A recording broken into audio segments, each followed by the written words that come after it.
পূর্ণাঙ্গ শুনানি বলতে আমরা তো আশা করেছিলাম আজকেই কেসটা কিছু একটা শুনানি হবে বা আমাদের মাননীয় বিচারপতি কিছু একটা রায় হয়তো দেবেন, কিন্তু এটা এতটা লেট, অলরেডি অনেকটা লেট হয়ে গেছে। আরও লেট হলে আমরা যারা রয়েছি বা বিশেষ করে যারা পেনশন হোল্ডার রয়েছেন তাদের জন্য তো খুবই অসুবিধা হয়ে যাচ্ছে না? এই ডিএটা তো ভীষণই আমাদের জন্য প্রয়োজন।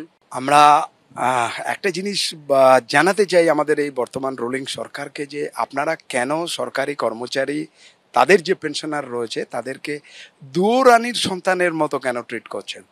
আপনার যে আজকে আপনি যেভাবে শাসন করছেন সেই শাসনের কিন্তু মূল পুরোধাতেই রয়েছে কিন্তু এই সরকারি কর্মচারীরা, এবং আমাদের যখন এআইসিপিআইএন বাড়ে তার সঙ্গে সঙ্গে সেটাকে কম্পেনসেট করতে হয়। ওটারই নাম দিয়েছে ডিএ এবং পেনশনারদের জন্য ডিআর।